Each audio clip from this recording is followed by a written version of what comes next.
Hari Om and good morning. Welcome to the online class of Chinmaya Mission College. നമ്മൾ കഴിഞ്ഞ ദിവസം കണ്ടത് chi square ടെസ്റ്റിൻ്റെ അവസാന ഭാഗമായിട്ടാണ് നമ്മൾ കഴിഞ്ഞ ദിവസം കണ്ടത്. ഞാനപ്പോൾ പറഞ്ഞു ഈ കൈ സ്ക്വയർ ടെസ്റ്റിൽ ദറ്റ് ഈസ് നോൺ പാരാമെട്രിക് ടെസ്റ്റിൽ കൈ സ്ക്വയർ മാത്രമൊന്നുമല്ല, പിന്നെയും പലതും ഉണ്ട്. സൈൻ ടെസ്റ്റ് ഉണ്ട്, പിന്നെ വിൽക്കൂസൺ പയേർഡ് സൈൻ ടെസ്റ്റ് ഉണ്ട്, പിന്നെ കുറേ ടെസ്റ്റുകളുണ്ട്. അതിൽ നമ്മൾ ആദ്യം പഠിക്കാൻ പോകുന്നത് സൈൻ ടെസ്റ്റ് ആണ്. ഇതിൽ നമുക്കൊരു 2-3 എണ്ണം നോക്കാന്നുള്ളതല്ലാതെ അതിൻ്റെ അപ്പുറത്ത് നിങ്ങൾക്ക് പറ്റില്ല. കാരണം അത് കുറേ എന്താ പറയുക, അതിൻ്റെ ഫോർമുലകളൊക്കെ കുറച്ച് കോംപ്ലിക്കേറ്റഡ് ആയ കാരണം ഇതിൽ തന്നെ സൈൻ ടെസ്റ്റ് ഉണ്ട്, sign test, ranked test, Wilcoxon matched paired test ഉണ്ട്, റാങ്ക് സം ടെസ്റ്റ് ഉണ്ട്, one sample run test that was given by അതിൻ്റെ പേര് വൂൾഫിറ്റ്സിൻ്റെ ടെസ്റ്റ് ഉണ്ട്. അതുകൂടാതെ കോൾമോഗ്രോവിൻ്റെ ഒരു റഷ്യക്കാരൻ്റെ ഒരു ടെസ്റ്റ് ഉണ്ട്. ഇതെല്ലാം that's not easy to study all these things, കേട്ടല്ലോ. അതുകൊണ്ട് നമ്മൾ കുറച്ച് ടെസ്റ്റുകൾ മാത്രം നമുക്കൊന്ന് നോക്കാം. അതിലൊന്നാണ് സൈൻ ടെസ്റ്റ്. നമുക്കറിയാം, when the number of sample is small we use t test. നമ്മൾ പഠിച്ചിട്ടുള്ളതാണ്. t ടെസ്റ്റിന്റെ മറ്റൊരു പേരാണ് സ്റ്റുഡന്റ് ടെസ്റ്റ് എന്നുള്ളത്. When the number is large, that means if it's their number is 30 or above, we can make use of the Z test. നമ്മൾ അത് കണ്ടതാണ്. ഏതില് Z test ഒക്കെ നമ്മൾ കണ്ടതാണ്. T test, Z test, F test ഒക്കെ കണ്ടതാണ്. So you know, generally T test is used when the sample is small, but there is one assumption that the population is normal. അതാണ് അവിടുത്തെ assumption. ഈ parametric ടെസ്റ്റിന്റെ ഏറ്റവും basic ആയിട്ടുള്ള ഒരു assumption എന്ന് പറയുന്നത് the distribution is normal. But we can say that all the distributions are not normal. Some are asymmetrical. Skewed distributions are also there. So all distributions are not normal. Not only that, when you see when the sample is very small, it is very difficult to make assumption about its nature. Whether it is a population is normal or not, that cannot be say when the sample is very small. ഒരു 5-10 sample തന്നിരിക്കുകയാണെന്ന് കരുതാം. 100 സാമ്പിളിൽ നിന്നും 10 sample മാത്രം എടുത്തിട്ടുണ്ടെങ്കിൽ ആ 10 sample മാത്രം നോക്കിക്കൊണ്ട് we cannot say whether the population is normal or not. That is too difficult. When the sample becomes small and small, it will be very difficult to make assumption about its nature. Nature means normal or not. അത് പറയാൻ പറ്റില്ല നമുക്ക്. അങ്ങനെയുള്ള കേസുകളിൽ in such cases we cannot make any assumption. Since the size of the sample is very small, we use, instead of t test, we use sign test. അങ്ങനെ വരുന്ന കേസുകളിലാണ് നമ്മൾ എന്ത് ഉപയോഗിക്കുന്നത്? സൈൻ ടെസ്റ്റ് നമ്മൾ ഉപയോഗിക്കുന്നത്. ഇവിടെ ഒരു കടലാസാണ്. നമ്മൾ ഉപയോഗിക്കുന്ന ടെസ്റ്റിന്റെ പേരാണ് സൈൻ ടെസ്റ്റ്. ആദ്യം നമുക്ക് സൈൻ ടെസ്റ്റ് പഠിക്കാം. And you know, in the case of the sign test, to find the value of test statistics ആണ് നമുക്ക് കിട്ടേണ്ടത്. അത് ഉപയോഗിച്ചിട്ടാണ് നമ്മൾ എന്ത് ചെയ്യുന്നത്? കമ്പയർ ചെയ്യുന്നത്. ടേബിൾ വാല്യൂമായിട്ട് കമ്പയർ ചെയ്ത് calculated value. And to obtain this calculated value, we have to make use of a test statistics. And the test statistics use proportion of the signs. That means positive or negative signs, not their numerical magnitude. നമ്മളിവിടെ നോക്കുന്നത് positive ആണോ negative ആണോ തമ്മിലുള്ള വ്യത്യാസം നോക്കിയിട്ടാണ്. നമ്മൾ rank correlation ഒക്കെ കണ്ടിട്ടുണ്ടത്. Rank കോറിലേഷൻ്റെ ഒക്കെ ഒരു വകഭേദമാണ് ഇത് കേട്ടോ. അപ്പം പോസിറ്റീവ് ആണോ നെഗറ്റീവ് ആണോ, കോൺകറന്റ് ഡീവിയേഷൻ്റെ അവിടെയും ഞാൻ പറഞ്ഞിട്ടുണ്ട് പോസിറ്റീവ് ആണോ നെഗറ്റീവ് ആണോ, അതിന്റെ proportion. Most probably we take the positive correlation. അതിന്റെ proportion means number of positive divided by total number. That is the proportion. Proportion ആണ് എടുക്കുന്നത്, നോട്ട് ദെയർ മാഗ്നിറ്റ്യൂഡ്. അതിന്റെ വാല്യൂവിന് ഇവിടെ യാതൊരു ഇമ്പോർട്ടൻറ്റും ഇല്ല. We are finding whether it is positive or negative. And we take the proportion of the positive. Proportion means it's the ratio. Proportion of the number of positive number divided by number of the total number. Total എത്രയുണ്ട്, positive എത്രയുണ്ട്, അത് തമ്മിലുള്ള ratio ആണ് നമ്മളിവിടെ ഉപയോഗിക്കുന്നത്. That's why it is known as a sign test. അതുകൊണ്ടാണ് എന്ത് പറയുക, സൈൻ നോക്കിയിട്ട് പോസിറ്റീവ് ആണോ നെഗറ്റീവ് ആണോ എന്ന് നോക്കിയിട്ട് നമ്മൾ അത് കണ്ടുപിടിക്കാനായിട്ട് പോകുന്നത്. There are two types of sign test. One is one sample sign test and the second one is two sample sign test. Let us first see the one sample sign test. One sample sign test le എന്തൊക്കെയാണ്, എങ്ങനെയൊക്കെയാണ് അതിന്റെ ഇത് ഒന്ന് നമുക്ക് നോക്കാം. അത് നമുക്ക് അതിന്റെ പ്രൊസീജിയർ എങ്ങനെയാണ്, അതിന്റെ how to systematically arrange them or how to find the setup of these sign test. Let us see its procedure. The first one is set up a null hypothesis and alternative hypothesis. That is the first thing of the testing of hypothesis. ആദ്യം നമ്മൾ null hypothesis and alternative hypothesis. That is the first one. ഹൈപ്പോത്തിസിസുകളെ test ചെയ്യുന്നു എന്നുള്ളതാണ് ആദ്യത്തേത്. ഈ പേന ശരിയല്ല, മാറും. അപ്പം ആദ്യം നമ്മൾ ഹൈപ്പോത്തിസിസ് എടുക്കുന്നു. ഇതിലും ഹൈപ്പോത്തിസിസ് എഴുതുമ്പോൾ നമ്മൾ എഴുതുന്നത് there is no significant difference in null hypothesis ൽ നമ്മൾ എഴുതുന്നത് H0 ൽ നമ്മൾ എഴുതുന്നത് there is no significant difference between the sample mean and the population mean. That is mu is equal to mu 0. Mu means sample mean and mu 0 means population mean. അത് തമ്മിൽ യാതൊരു വ്യത്യാസവും ഇല്ല, അതാണ് എഴുതുന്നത്. H1 ൽ നമ്മൾ എഴുതുന്നത് there is significant difference between the sample mean and the population mean. Sample mean ഉം population mean ഉം തമ്മിൽ വളരെ വ്യത്യാസമുണ്ട് എന്നാണ് എഴുതുന്നത്. That is mu is not equal to mu 0. Sample മീനും പോപ്പുലേഷൻ മീനും തുല്യമല്ല, നോട്ട് ഈക്വൽ ടു എന്ന് പറഞ്ഞിട്ട് നമ്മൾ അങ്ങ് കൊടുക്കുന്നു. അതാണ് അതിന്റെ ഫസ്റ്റ് സ്റ്റെപ്പ്, ഹൈപ്പോത്തീസിസിനെ സെറ്റപ്പ് ചെയ്യുന്നു. രണ്ടാമത്തേത് decide the test statistics.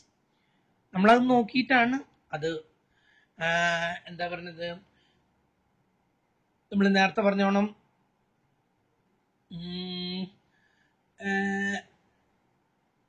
One sample sign test ആണോ, ടു സാമ്പിൾ സൈൻ ടെസ്റ്റിലേക്കാണോ, അതോ പെയർഡ് റാങ്ക് ടെസ്റ്റിലേക്കാണോ? ആ ഒരു ചോദ്യം ഇവിടെ മാത്രമല്ല മുൻപുണ്ടായിരുന്നു. ടി ടെസ്റ്റ് ആണോ, സെഡ് ടെസ്റ്റ് ആണോ, എഫ് ടെസ്റ്റ് ആണോ? നമുക്ക് ഇവിടുത്തെ ചോദ്യത്തിൽ ഒരെണ്ണം മാത്രമേ ഉള്ളൂ, that is one sample sign test. ഇതാണ് ഇവിടുത്തെ എൻ്റെ ഉത്തരം. അപ്പം നമ്മുടെ രണ്ടാമത്തെ എന്താണ്, designed test statistic. Test statistic ഈ പേനയ്ക്ക് എന്താ പറ്റിയത്, അപ്പൊ ഞാൻ ഉപയോഗിച്ചുകൊണ്ടിരുന്നതാണ് അവിടെ പോയി. ടെസ്റ്റ് സ്റ്റാറ്റിസ്റ്റിക് അതാണ്. അപ്പൊ ഇതിവിടെ മനസ്സിലായല്ലോ, ഇവിടെ നമ്മൾ ഉപയോഗിക്കുന്നത് വൺ സാമ്പിൾ സൈൻ ടെസ്റ്റ് ആണ്, അതന്നെ അതിൻ്റെ. മൂന്നാമത്തേത് use an appropriate formula for computing the test statistic. ഇതിന്റെ വാല്യൂ കിട്ടണം. സെറ്റ് ടെസ്റ്റിനാണെങ്കിൽ നമ്മൾ എഴുതും ഡിഫറൻറ്റ് ബൈ എസ് സി എന്ന് പറഞ്ഞിട്ടൊക്കെ എഴുതിയിട്ട് കണ്ടിട്ടുണ്ടല്ലോ. അതുപോലെ ഇവിടെയും ഒന്നുണ്ട്, അതിന്റെ ഫോർമുല ഇതാണ്, അപ്രോപ്രിയേറ്റ് ഫോർമുല. അതാണ് ഇവിടുത്തെ ചോദ്യം, അപ്രോപ്രിയേറ്റ് ഫോർമുല. എന്താണ് ആ ഫോർമുല? ഞാൻ ഇവിടെ എഴുതുന്നു, test statistic is equal to test statistic. ഇവിടെ ഞാൻ എഴുതുന്നില്ല. Test statistic is equal T statistic എന്ന് പറഞ്ഞാലും ടെസ്റ്റ് സ്റ്റാറ്റിസ്റ്റിക് ആണ് കേട്ടോ. Small p minus capital P whole divided by standard error. Small p minus capital P whole divided by standard error, where small p നമുക്ക് ആദ്യം small p എന്ന് നോക്കാം. Small p is equal to the proportion of positive signs divided by total. ഇതിനെയാണ് നമ്മൾ എന്ത് പറയുന്നത്, small p എന്ന് പറയുന്നത്. Capital P is equal to 1/2. അത് എപ്പോഴും ഇത് ബൈനോമിയൽ ഡിസ്ട്രിബ്യൂഷനെ ബേസ് ചെയ്തിട്ടാണ് ഇത് എപ്പോഴും നിൽക്കുന്നത് കേട്ടോ. അതുകൊണ്ടാണ് പി ഈസ് ഈക്വൽ ടു 1/2 എന്ന് പറഞ്ഞത്. ഓക്കെ, അപ്പൊ capital P is equal to 1/2 and small p is equal to number of positive sign by total number. Total നമ്പറിലും വ്യത്യാസമുണ്ട്, അത് ഞാൻ പിന്നീട് നിങ്ങൾക്ക് അത് പറഞ്ഞു തരുന്നുണ്ട്. അടുത്തത് സ്റ്റാൻഡേർഡ് എറർ. സ്റ്റാൻഡേർഡ് എററിന്റെ formula root of PQ divided by n. ഇത് നമ്മൾ ബൈനോമിയൽ ഡിസ്ട്രിബ്യൂഷനിൽ പഠിച്ചിട്ടുള്ളതാണ്, കേട്ടല്ലോ. റൂട്ട് അതുപോലെ നമ്മൾ പ്രൊപ്പോർഷൻ എന്ന് പറയുന്ന ടെസ്റ്റിംഗ് ഹൈപ്പോത്തിസിസിൽ നമ്മളിത് പഠിച്ചിട്ടുണ്ട്. Root of p q by n, p is equal to 1/2, q is equal to 1 - p. അപ്പൊ സ്റ്റാൻഡേർഡ് എറർ കിട്ടി. പി നമുക്കറിയാം 1/2, അങ്ങനെയാണെങ്കിൽ ക്യൂവും 1/2 ആണ്. That is 0.5 into 0.5 divided by n. അതിന്റെ റൂട്ട് കണ്ടാൽ എന്ത് കിട്ടി? സ്റ്റാൻഡേർഡ് എറർ കിട്ടി. സ്മോൾ പി എന്ന് പറയുന്നത് positive divided by total, it's a proportion, minus capital P എന്ന് പറയുന്നത് 1/2, ദാറ്റ് ഈസ് 0.5. അപ്പൊ നമുക്ക് എന്ത് കിട്ടി? വാല്യൂ കിട്ടി, കേട്ടല്ലോ. നമ്മുടെ calculated value, that is test statistic. അതിന്റെ ഫോർമുലയാണ് പറഞ്ഞത്. Test statistics is equal to small p minus capital P whole divided by standard error. Small p is equal to proportion, capital P is equal to 0.5. Standard error is equal to root of PQ divided by n. Q is equal to 1 - p. Okay. അടുത്തത്, specify the level of significance. And if we are not given the level of significance, take 5%. If not mentioned, നമ്മളോട് mention ചെയ്തിട്ടില്ലെങ്കിൽ നമ്മൾ എപ്പോഴും എത്രയായിട്ട് എടുക്കുന്നത്? 5% ആയിട്ട് എടുക്കുക. If it is mentioned 1%, you take it is 1%. Okay. അപ്പോൾ ലെവൽ ഓഫ് സിഗ്നിഫിക്കൻസ് കഴിഞ്ഞു. അടുത്തത്, degree of freedom, that is always infinity. Z ടെസ്റ്റിന് നമ്മൾ ഇൻഫിനിറ്റിയാണ് ഉപയോഗിച്ചിരുന്നത്. ഇവിടെ സൈൻ ടെസ്റ്റിനും നമ്മൾ നോക്കേണ്ടത് ഇൻഫിനിറ്റിയിലാണ്. അപ്പൊ ആ പ്രശ്നം തീർന്നല്ലോ. അടുത്തത്, locate the table value t test. നമ്മൾ ഈ ലെവൽ ഓഫ് സിഗ്നിഫിക്കൻസും ഡിഗ്രി ഓഫ് ഫ്രീഡം ഒക്കെ വെച്ചിട്ട് നമ്മൾ എന്ത് ചെയ്തു? ടി ടെസ്റ്റിന്റെ ടേബിൾ വാല്യൂ കണ്ടുപിടിച്ചു കഴിഞ്ഞു. And the last stage, that is the 7th stage, compare the calculated value and the table value. And you know how to compare these things. And we have to make the conclusion also. എങ്ങനെയാണ് നമ്മളത് compute ചെയ്യുന്നത്? If the calculated value is less than the table value, we accept H0. That means null hypothesis. That is, there is no significant difference between the sample mean and the population mean. Or, if the calculated value is greater than the table value, we reject the null hypothesis and accept the alternative hypothesis. And the conclusion is that the population, the sample mean and the population mean, they are not equal. Okay. That is, solve one problem. ഒരു problem solve ചെയ്തുകൊണ്ട് നമുക്കിത് കാണാം. Okay, ഇതാണ് നമ്മുടെ problem. ഞാൻ വായിക്കുന്നു, ശ്രദ്ധിക്കും. Mister had to wait for the following time. A എന്ന് പറഞ്ഞ ആള് വെയിറ്റ് ചെയ്യേണ്ടി വന്നിട്ടുണ്ട്. താഴെ പറയുന്ന സമയം മിനിറ്റിലാണ്. For bus in 15 occasions. 15 ഒക്കേഷനുകളിൽ അതിൽ ബസ്സിന് വേണ്ടി കാത്തു നിന്നിരിക്കുന്ന സമയമാണ് കാണിക്കുന്നത്. 9 ഒരു പ്രാവശ്യം 9 മിനിറ്റ് ആണ്. Then 5, 6, 8, 3, again 9, 8, 10, 7, 2, 6, again 6, 7, 10 and 7. ഇതാണ് അയാൾ 10 മിനിറ്റ് കാത്തു നിന്നിട്ടുള്ളത്. ഇവിടെ നമ്മൾ സാധാരണ എടുക്കുന്നത് മീൻ ഉപയോഗിച്ചിട്ടൊക്കെയാണ് ഇത് കാണാറ്. അരിത്തമെറ്റിക് മീനല്ല, സോറി ഞാൻ പറഞ്ഞത് തെറ്റി, മീനിനേക്കാൾ കൂടുതൽ മീഡിയൻ ഉപയോഗിച്ചിട്ടൊക്കെയാണ് നമ്മൾ ഇതിവിടെ കാണാൻ. കാരണം പെട്ടെന്ന് നോക്കുമ്പോൾ ഏറ്റവും കൂടുതൽ ആവർത്തിക്കുന്ന സംഖ്യ നമുക്കറിയാം. ഇവിടെ മീനും മീഡിയനും ഒന്നും പ്രശ്നമൊന്നുമില്ല. നമ്മൾ പ്രോബ്ലം മുഴുവൻ വായിക്കാം. Use the sign test at 5% level of significance. We are given the level of significance and we are also asked to use the sign test. Sign test ഉപയോഗിക്കാനാണ് പറഞ്ഞിട്ടുള്ളത്. To test the claim of the bus that an average Mr. has to wait 5 minutes. Bus company പറയുന്നത് എന്താണെന്നറിയാം? ഓരോ 5 മിനിറ്റിലും ഞങ്ങൾ വണ്ടി ഇടുന്നുണ്ട്. ഓരോ 5 മിനിറ്റിലും നമ്മളിവിടെ ഷൊർണൂർ റൂട്ടിലൂടെ ഓരോ അര മിനിറ്റിലും ഒരു വണ്ടിയാണെന്നാണ് പറയുന്നത്. കേട്ടല്ലോ, അര മിനിറ്റിൽ. നിങ്ങൾക്ക് അങ്ങനെ അനുഭവം ഉണ്ടായിരിക്കില്ല. അര മിനിറ്റ് എന്ന് പറയുമ്പോൾ ഫാസ്റ്റ് പാസഞ്ചർ, അതുപോലെ തന്നെ പ്രൈവറ്റ് ബസ്സുകളിൽ ലിമിറ്റഡ് സ്റ്റോപ്പ്, പിന്നെ എന്താണ് ലോക്കൽ വണ്ടികൾ. ഇത് മൂന്നും കൂടി ആകുമ്പോൾ കറക്റ്റാണ്. ഓരോ അര മിനിറ്റിലും ഒരു വണ്ടി വെച്ചിട്ട് പൂവണി സ്റ്റോപ്പിലൂടെ ക്രോസ് ചെയ്യുന്നുണ്ട്. അവിടെ നിൽക്കുന്നുണ്ടോ ഇല്ലയോ, ദാറ്റ്സ് അനദർ തിങ്. കേട്ടല്ലോ, അത് പ്രൂവ് ചെയ്തിട്ടുള്ളതാണ്. ഓരോ അര മിനിറ്റിലും, ചിലപ്പോൾ അത് ആരാന്നുള്ളത് 1 മിനിറ്റോ 1.5 മിനിറ്റോ 2 മിനിറ്റ് ഒക്കെ ആയിരിക്കും. കാരണം ബ്ലോക്ക് കിട്ടി അല്ലെങ്കിൽ എന്തെങ്കിലും ഉണ്ടായി, ബസ്സുകൾ വൈകി, അപ്പോഴാണ് അവർ ഈ മരണപ്പാച്ചിലൊക്കെ പായുന്നതിന്റെ കാരണം അതാണ്. ആ ടൈം ഷെഡ്യൂള് കറക്റ്റ് ചെയ്ത് പോകാൻ വേണ്ടിയിട്ട്. ഇവിടെ ബസ്സിന്റെ കമ്പനി പറയുന്നത് ഓരോ 5 മിനിറ്റിലും ഓരോ ബസ് ഉണ്ട്, അതുകൊണ്ട് ഇയാൾ എങ്ങനെ ഇത്രയധികം നേരം നിൽക്കേണ്ടി വന്നതെന്ന് ഞങ്ങൾക്ക് മനസ്സിലാകുന്നില്ല എന്നാണ് പറയുന്നത്. ഓക്കെ, ഇനി നമുക്ക് പ്രോബ്ലത്തിലേക്ക് കടക്കാം. നമ്മൾ ഈ പ്രോബ്ലം ഒന്ന് ചെയ്ത് നോക്കാം. 1 മിനിറ്റ്. പേന ഈ പറഞ്ഞ കൂട്ടത്തിലാണ്.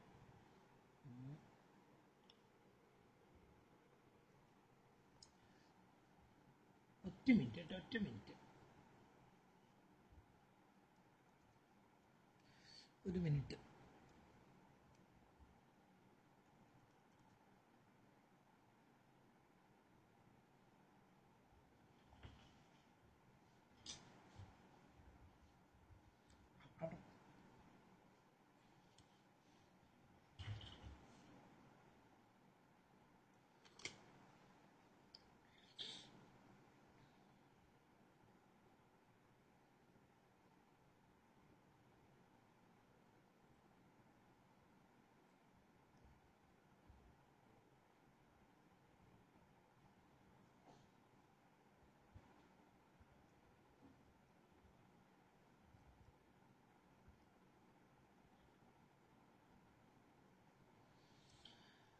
സോറി, അതിൻ്റെ ഇടയിൽ കൂടി എൻ്റെ മിസ്സസ് എനിക്കുള്ള ഭക്ഷണം എത്തിക്കാൻ അയാൾക്ക് വല്ലാത്ത വിഷമം. ഞാനിങ്ങനെ ഒന്നും കഴിക്കാണ്ടിരിക്കുന്ന കാണുമ്പോഴേ അയാളുടെ വിഷമം. അതുകൊണ്ട് ഇത് വീണു, കാൽക്കുലേറ്റർ വല്ല പേന താഴേക്ക് വീണു. യെസ്, നമുക്ക്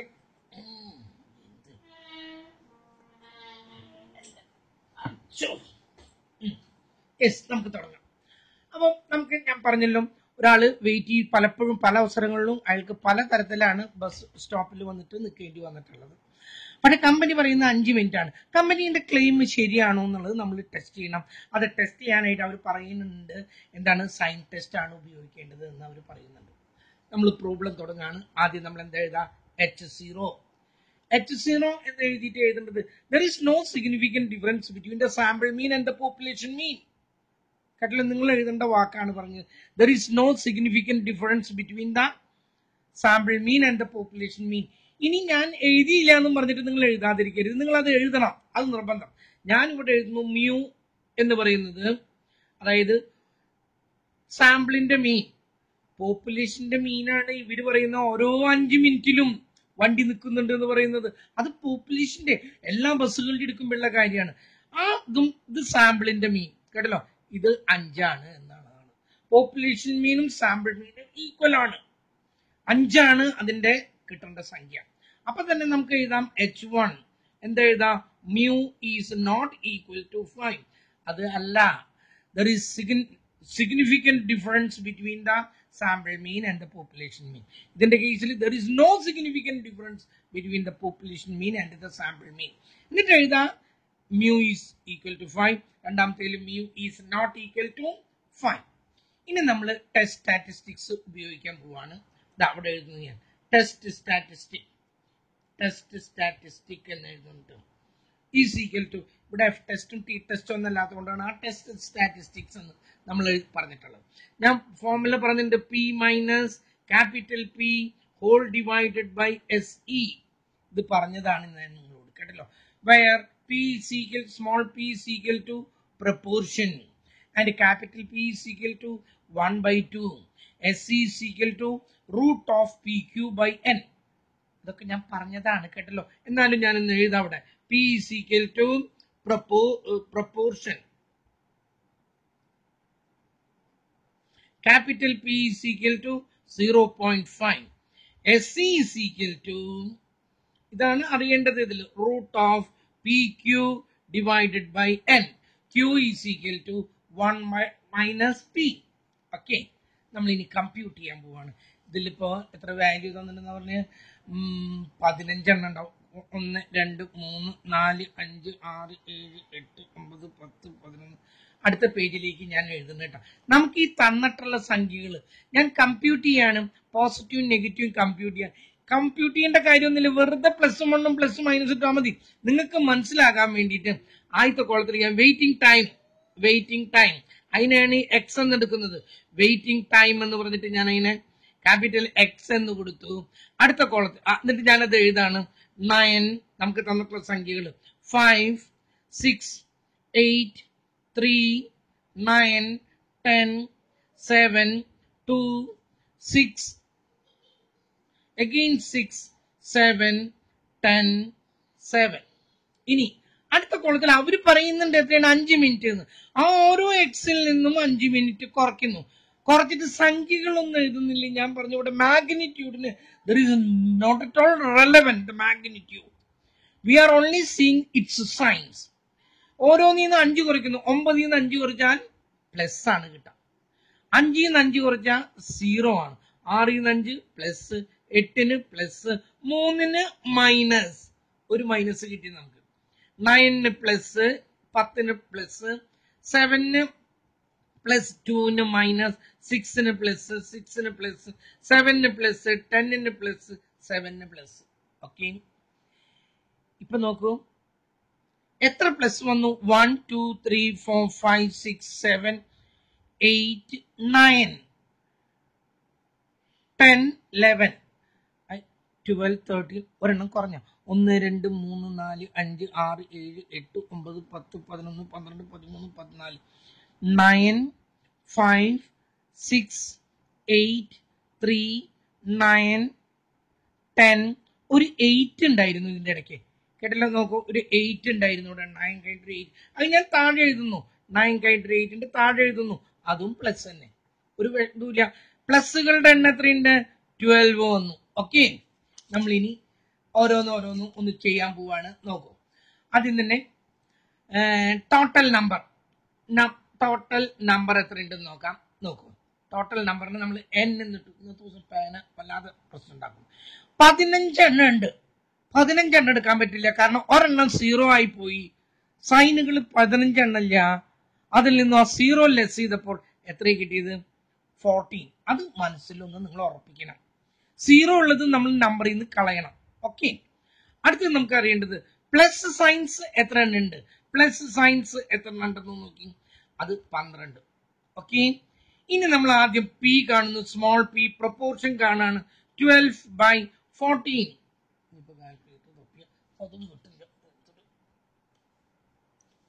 12/14 ആണ് നമുക്ക് കിട്ടേണ്ടത്.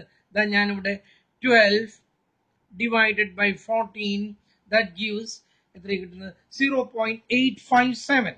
ഇതവിടെ എഴുതിയിട്ടു 0.857. ഓക്കെ, ഇനി നമുക്ക് കാണേണ്ടത് എന്താണ്? ക്യാപിറ്റൽ പി അറിയാം, 0.5. ക്യൂ അറിയാം, Q is equal to 1 minus 0.5, that is 0.5. അതും കിട്ടി.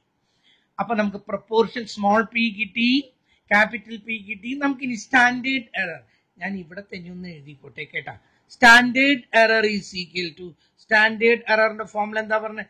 √PQ/n, that is equal to √0.5 into 0.5 divided by എത്ര എണ്ണണ്ടെന്നാ പറഞ്ഞേ? 14. that is equal to 0.25.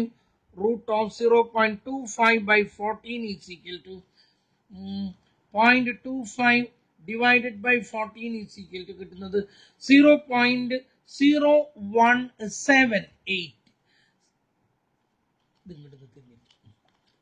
ഇതിന്റെ ഉത്തരം കിട്ടിയതേ √0.0178.